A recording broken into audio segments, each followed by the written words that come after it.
And it goes like this, or like that, or like this and that. Well, Steve, I got this blank look. I'm like, did I actually stump Ron this morning? No. I was just thinking the Clarion Connection program today. It goes like this.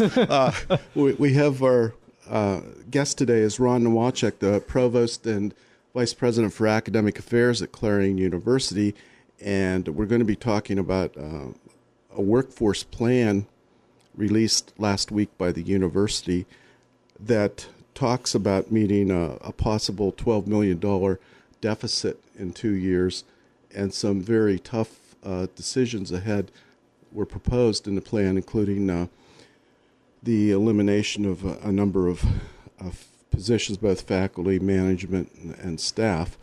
And I wanted to give Ron a little bit of a chance, first thing, to talk about an overview of the plan. Well, good morning, Ron. Thanks for having me on. The plan is one that's been in process of development for, I would say, almost well over a year. And that last year, as you know, I was on the show, I think, about a year ago when we were talking about concerns we had with enrollments and staffing and so forth, and potential budget problems. Really, this workforce plan began in earnest in April, when we looked at where our enrollments were and what our budget looked like. And the deans and many of the what we call RC managers, the budget managers for various units, did presentations. And following that, it became clear that you mentioned, we were likely going to be facing a budget deficit, financial issue that if we didn't correct was going to cause us serious problems down the road. And Karen Whitney, the president, took the view that, and she's publicly said she's going to only want to do this once. This is not going to be an ongoing activity, but she wanted to look at it and say, okay, what would it take for us to get our house in order so that within 2 years we're in the process that we are moving forward. We structurally are in good shape financially. And in looking at that, really the issue became one. We look at it as three areas that we've had to deal with. One is there's been an enrollment drop, and it's nothing unique to Clarion. There's been an enrollment decrease in number of high school graduates in Western Pennsylvania, and as you know, that's where the majority of our students come from. So we're not unique in facing that, but that has been one aspect of it. The second has been that we've been facing just the amount of money that we've lost because of state funding. And that has really, although we've had flat funding from the state for the last 2 years, the cuts that occurred several years ago when Governor Corbett first came in, really impacted the university. And then the third is we're having rising costs. Any university is really a service organization, and much of what they do is its personnel costs. And in this budget, this workforce plan, we're talking about even reducing some of our operating budget.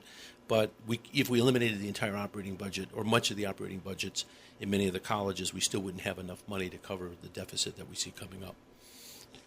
There were some, as I mentioned before, some rather dramatic items in the workforce plan, including elimination of 54 positions. That's a combination of outright furloughing and retrenchment and attrition and elimination of programs. Elimination of positions we haven't filled. I mean, those are in there too. Yeah. So there's a big impact on the community there. But on the student standpoint, there's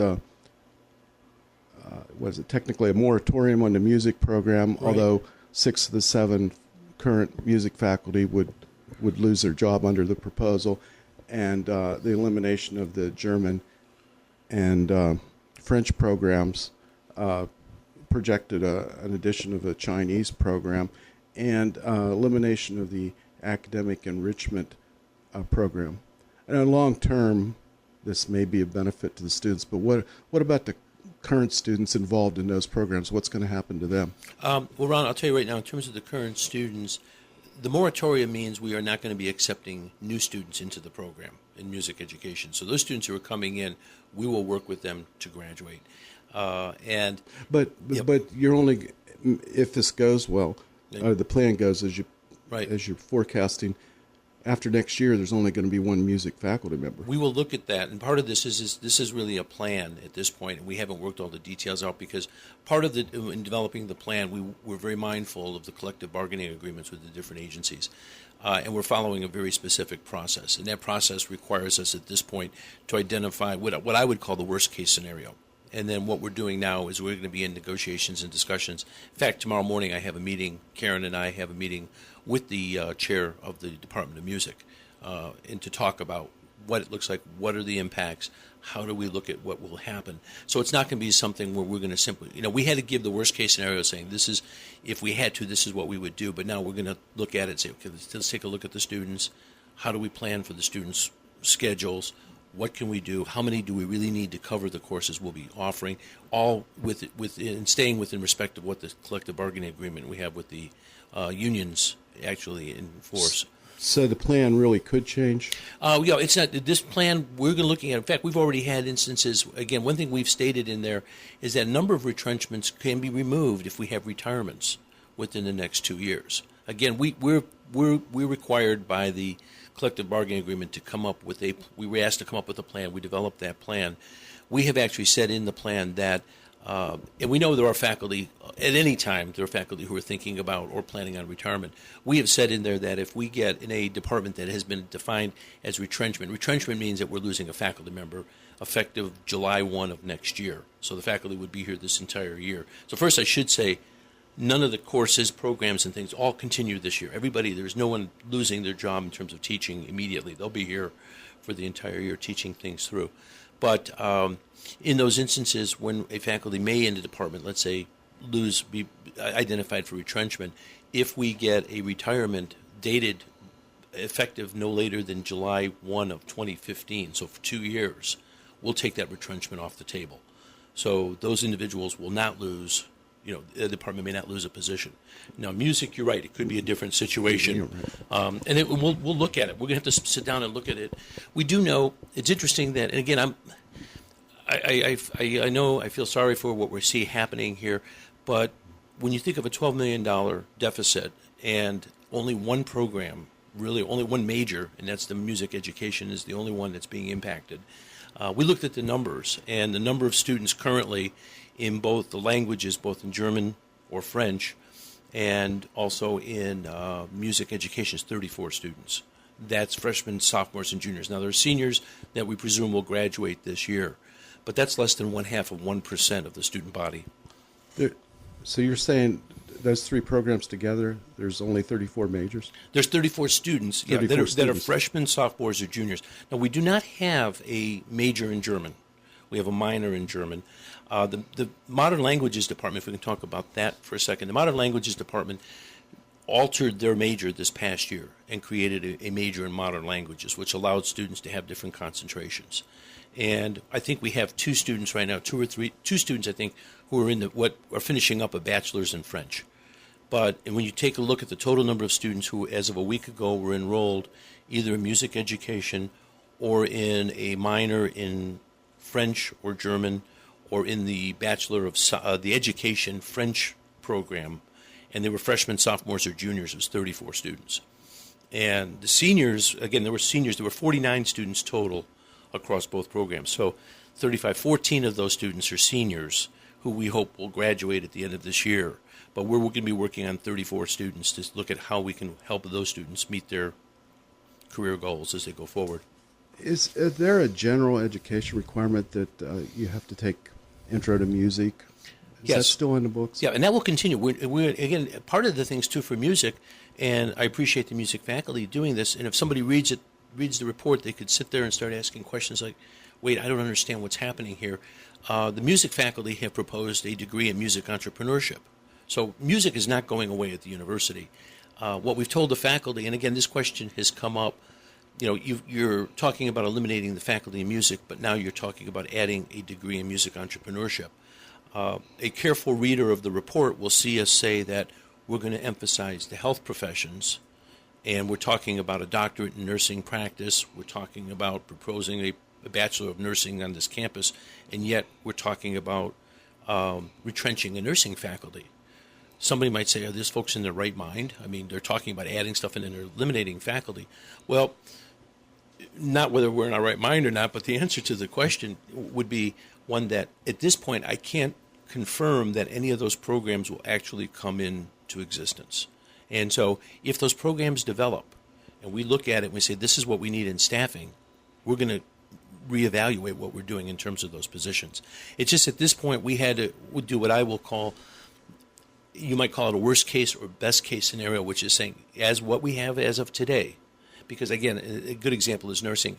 I'm pretty confident we'll get the doctorate in nursing practice because it's a joint program with Edinburgh. I'm very, very, very hopeful that it will be approved by the state, but I can't predict that it exactly will be. If it does get approved, then we're going to have to look back and say, okay, now do we need to add faculty, not really eliminate faculty? But until those things are formally approved, we can make assumptions on things that we think may happen or may not happen.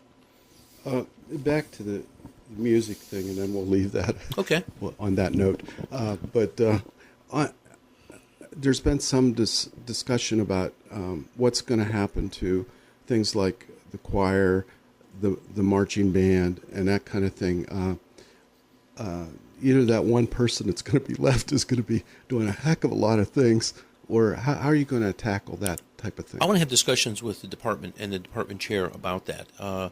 We do know that under the collective bargaining agreement, for instance, let's take marching band. Marching band can either be, it is a faculty responsibility to lead the marching band, and we'll honor that. But it can be part of a regular faculty teaching load, or it could be part of student activities. And a person, could be located under student affairs and be given compensation for it separate from course credit. So we're going to have those discussions to see what we can and cannot afford, what the needs are, what the demand is of the students. Again, we know a number of students participate in marching band that are not in music. And so we want to provide those services, and this is the time for us to have those discussions as we move forward. But the question came up, are you eliminating marching band? At this point, no, we're not eliminating the marching band. Well, and I guess elimination of marching band might in some way also tie in with the athletic program. You're exactly right. And again, and marching band in many places many institutions is viewed almost as, you can almost view it as an athletic team, and that it's a retention tool. People who want to be a marching band, we have students who were in marching band in high school, want to continue because it's an activity they enjoy, and it's one of the reasons that they're here. So we want to take all of those things into consideration as we move forward. I believe under the workforce plan, it does look at athletics and suggest a tiered approach where basically, in a layman's terms, some teams are more important than others and get more funding than second or third tier, whatever. Where does football stand in all this? I mean, that's a question to ask at every school, considering cuts.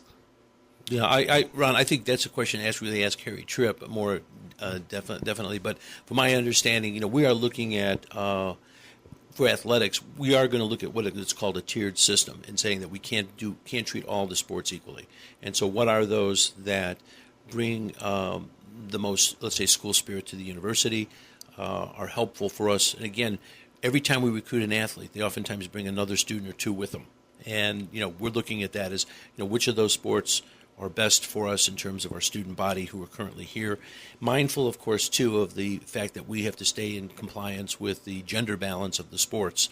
And so I know the concept of the tiering, you're correct, the tiering that will be going on will happen.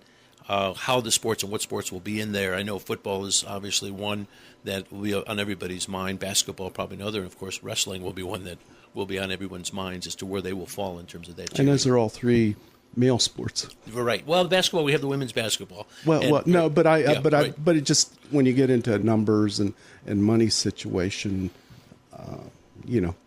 things get more difficult, as I'm sure you've been aware. Well, Ron, I will share with you. I met with because one area that we're really concentrating on is the admissions staff, and they talked about the fact, they said, could we have lacrosse or field hockey, women's lacrosse or field hockey, because they said it would help us recruit students. So, again, we think of the sports we have, but we also have, there are groups out there, admissions, saying, gee, we can recruit more students if we had these sports.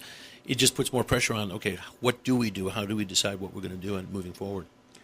Now, back in those three we originally talked about, on the languages, the elimination of the minors in French and German, but the university also talks about the addition of Chinese, and with their impact in the global economy and the situation, I can understand that, but establishing a new language program is probably extremely expensive too. Well, I don't know if we'll establish a program in Chinese. We do have a faculty member who started offering Chinese this summer, and I do know in the business college, I've had a number of faculty ask about us offering things in Chinese for Chinese, just because of the size of the market. What we looked at in terms of the languages is we looked at where the enrollments are. We have a lot of demand from students for Spanish. Spanish continues. We're filling Spanish classes with 35, 30. In fact, the faculty in languages, and I commend them on coming up with their modern language major.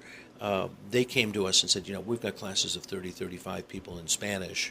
At the same time, French and German is a language. Those are languages where the student demand just isn't there. We're having classes. This fall we have 2 classes of German, one with 18 and one with 11 in it. And, we're offering it this year because we do have students still interested in it. But how we're going to move forward on that is going to be an important discussion. Now we have, and this again is interesting, let's take German for instance. We're not the only school that has problems with the enrollment, being able to sustain German. When you think of German, taking it across all 4 of what you would call the basic and intermediary levels, plus also advanced German.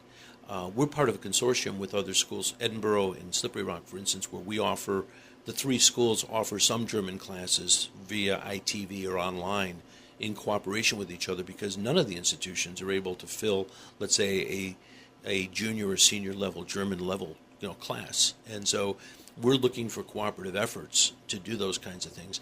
And again, in the future, that may be, again, I don't know yet, but that may be an opportunity for our students who say, yes, I still want to take it. Is there ways of doing it cooperatively with one of our sister institutions? Through the web or? Through the web or ITV, this interactive TV. On the other area is academic enrichment. That's pretty much wipes out that department. But it was mentioned in previous communications that one of the ways to meet the budget problem and increase enrollment was retention of students. It seems that academic enrichment is heavily involved with the retention of students. Primarily, some students are admitted that for one reason or other they didn't get an adequate education at high school to prepare them for college. And in a way, wasn't that helping retention? Well, I'll tell you, Ron, when we look at the numbers, and you're right, academic enrichment, its mission is to really improve retention and graduation rates. We're not going to do away with our efforts in terms of retention and improving graduation rates. We're going to keep working at it. The question is the academic enrichment department the right model? They offer currently 4 courses in academic enrichment. Unless we're requiring students to take those courses, there isn't a lot of students who are opting to take it as an option. There are other. This year we're going to look at national best practices and what people are doing. A good example is again I commend our math faculty. They're looking at our remedial math class. Nationally now we know that remedial classes are usually not the best approach to help students get better in math. That in some institutions, students who take remedial math classes actually drop out of school. And so what people are doing now is doing some mainstreaming of the kinds of activities that you would do in a retention course and embedding it in other classes. So we're going to look at that. We're going to be looking at how student affairs may play a role. We will continue. Disability services is part of it right now in academic enrichment. It will continue. But we're going to take a close look again at the whole academic enrichment thing. We do know, and again, it's not a reflection on the part of the faculty and people here, but our retention rate traditionally has been one of the lowest of the PASHE schools. We've been 3rd or 4th, or usually 4th lowest of the PASHE institutions. Now that's for a variety of reasons, not just simply the student preparedness. It could be financial. We also have a lot of first-generation students coming in, which are more at risk than students who are coming from a family of college-educated individuals. So we're going to be looking at all of those kinds of things right now. But what we're looking at right now is the Academic Enrichment Program as it's structured.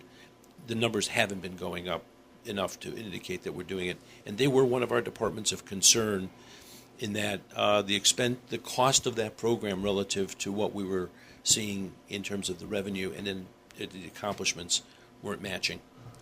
Are there some conditional admissions granted with the condition of attending these academic enrichment type programs? We have this year, Ron, this year we have a program. We've identified a number of individuals. We have regular admits, and then we have two sets of special admits. One special admit are individuals who have not met what we call the state requirements, but we think are going to be successful. Then we have those, as you mentioned before, we feel may not be adequately prepared academically. They're being admitted into an associate's degree program we called Engaged Learners. This year we're trying something new with that, where we're pairing them in a pair of courses, one of which was an academic enrichment course. The academic enrichment course is being taught by regular faculty. And so these are disciplinary. Most of the courses, sections, are being paired where a student will take a history course and an academic enrichment course. That academic enrichment course is being taught not by an academic enrichment faculty member, but a regular faculty member in one of the disciplines. So we're looking, that's an example of what I call the mainstreaming that we've been doing. A little bit more on a cultural thing. As I said, or as was stated by the university, that in past years that Clarion University operates as a cultural resource for the community and everything. And with the moratorium or elimination of music, the art gallery closing in December, the summer theater program. So I don't want to interrupt you here, but in the summer theater, I will tell you, I've talked with Bob Levy, who's chair of theater. I want to bring summer theater back next year. Okay. And so what we're looking at is if we can come up with a business plan where the program is, I hate to use this word revenue neutral, where it's not going to be costing us. But Right. if we can design a way to do that, I already told, and this predates this plan. This actually goes back in the spring. I talked with Bob and the Dean of Arts and Sciences, Jim Foster, and said, let's look at way to structure a summer theater program. If we can break even on that program, So or it's even make some still money, I want to bring it back. I'm sorry it's gone. I want that thing to come back because summers here can be pretty deadly in terms of the arts and things going on, without it. And we do have a population here with people at Cook's Forest. And they are scheduled to lose one faculty member? At this point, yes. Okay. And let's see. The other big concern seemed to be, I think there was an error in reporting about the elimination of the College of Education and Human Services, that Clarion was doing away with education. I know that's not true, that it's more of a reorganization with the various education departments going into other colleges.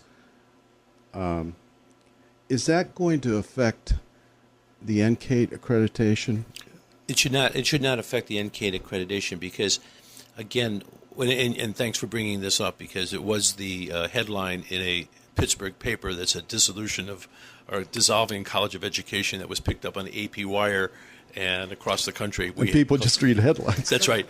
You're right. We are reorganizing, and again, the College of Education and Human Services is an interesting collection of programs and departments. In some ways, it's similar to arts and sciences in that education is in there and it has its mission, but then we have a number of other departments in there that historically have been strong, such as library science, currently very strong speech pathology and communication disorders, speech disorders. We have human health and physical education in there. Those areas, we started looking at the question of saying, we're going to emphasize health professions. Well, there's some health profession areas within that college. Should they stay there in education because historically they had been there, or should they be somewhere else? And then it got us to the question of saying what best serves our students as we move forward in education.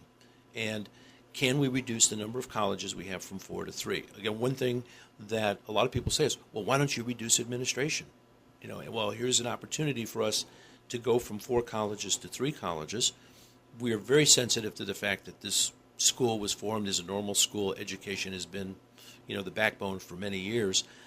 It's been the college over the last several years that has suffered the largest decline, not because of the faculty directly, but because of student demand. So we're going to use this year to take a look at that reorganization of it. We're going to be doing a reorganization. We propose a reorganization as well in arts and sciences. That is, troubling to faculty because we're looking at creating some divisions that we hope will increase multidisciplinary kinds of things. I'll be quite honest with you, I don't save that much money in going from a college of education to a school of education, let's say, if I have to go from a dean to a director. There is some savings, but the question is how can we best position the college and the faculty? And we'll have those discussions. I had discussions with the deans in some general ideas about this, and just as you might expect, every dean had a different plan for me. So there is no set ideas what we're going to do, but we are going to examine it this year. Well, I was going to ask you about saving money because a few weeks ago we had John Groves, the former dean of Education and Human Services, right. And he said he was going to move to the Provost office right. to help with probably some of this planning you were talking about. But so you're not in terms of, it wasn't just a money decision because you're really not saving that much money. Well, yeah, and John was able actually to go in a position that had been vacated in my area. So I'm not adding a position. We're reducing positions there. But you're right, we are going to look at some areas there too. Okay. With you mentioned 3 colleges. It'd be the College of Business and the College of Arts and Sciences and Venango College. Is Venango College going to take more of an active role on the Clarion campus? Because you had mentioned various health courses, and they've traditionally been the center for nursing and that type of thing. That Ron, right now is the plan, in that we are looking at Venango College. We'll have the ability to offer programs here on this campus, and we also will have the ability for other colleges to offer courses at Venango College. But, and again, I hesitate to say too much about this, but we are putting a proposal. We have a proposal to the State Board of Nursing to do a Bachelor of Science in Nursing. And if that does happen, it would be on this campus if it gets approved. Okay. Venango hadn't offered a BSN? They offer right now is an associate's degree in nursing, and then they also offer an RN to a BSN degree. They offer a master's. Okay. They'll offer a doctorate. So this will actually complete the whole suite of programs that one could offer in nursing. Boy, time has flown by. I did want to cover one more thing, though, in terms of the reaction to this workforce plan. I know Dr. Whitney had asked people to let her know what they think, and judging by the university's Facebook page, people are doing that, various petitions. What do you think about the reaction to the plan? We've gotten a number of those. President Whitney has gotten the majority of them. Sometimes I get copied on them. And a lot of it we know is emotional. We're seeing emotional responses. We are looking through it. We are responding. If we have not responded to an email to you, please understand it's not that we're ignoring it. We're just trying to have thoughtful responses. But we are getting, I would say, we easily 300 to 400 emails have come in to us, and we are aware of the petitions as well. We'll take those under consideration. We're going to have discussions. The comments are welcome. We are also looking for solutions. And so, again, if people have ideas as to how we can address the $12 million that we may not have thought of, we're open to those. And I saw yesterday where there's 4 90-minute sessions scheduled on Clarion and Venango in the coming weeks to solicit face-to-face. Yeah, those are next week. You're right, Ron. I think they start next Tuesday, and will be 4 sessions. We originally had 1, maybe 2, and at a meeting a week ago, Karen had with campus governance, they suggested more, so we've scheduled more. And I know today the colleges will be meeting as well. Okay. Well, thanks a lot for joining us on Clarion Connection. I know there was a lot more we could cover, but best of luck, and best of luck to the employees under this plan. Thanks, Ron. Thanks for having me on.